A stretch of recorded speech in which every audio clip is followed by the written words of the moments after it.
there aren't the same barriers to entry to the technology that Elon Musk have that we always talk about to justify the valuation? Someone else really could do this, in your view?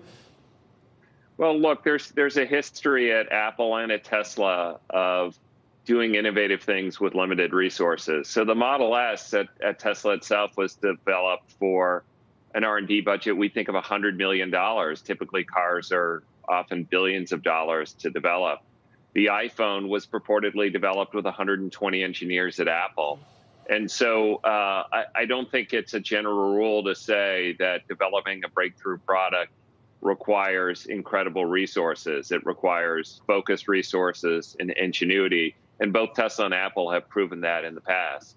Now, of course, capital and investment is not a constraint for Apple.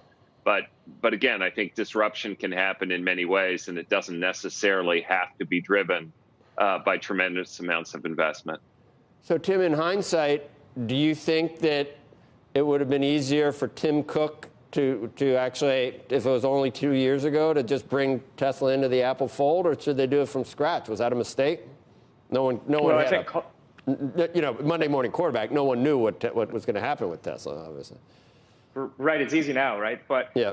One thing about Apple, they don't have a large history of making these huge kind of purchases. You can think of Beats, for example. This would have been, $60 billion. And, one of the issues for Apple would have been the cultural melding of these two companies. While Tesla is very much a tech kind of like Silicon Valley-like operation, it's much different than the way Apple operates. Maybe it's more like the Apple of back in the day with Steve Jobs, where they had this very charismatic founder there. But totally different kinds of companies, and that would have been a challenge.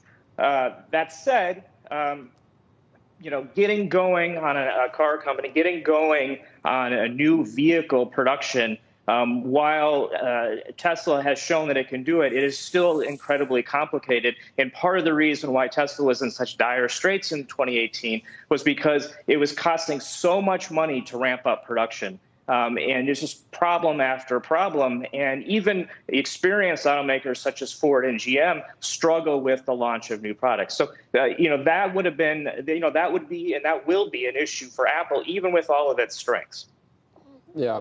So, Tony, just in terms of stocks, Apple versus Tesla, Ford versus Ferrari, Apple versus Tesla, what's going to perform next year? What isn't encumbered by the law of just large numbers and just, being just worth so much more than it was 2 years ago?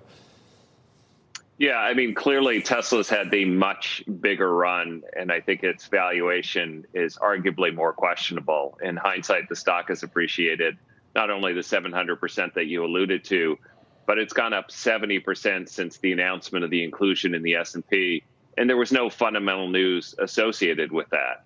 They didn't report, they didn't have a analyst day, they didn't have a battery day. It was a lot of it, we believe, was driven by inclusion in the S&P. So I am worried about Tesla's valuation at these levels.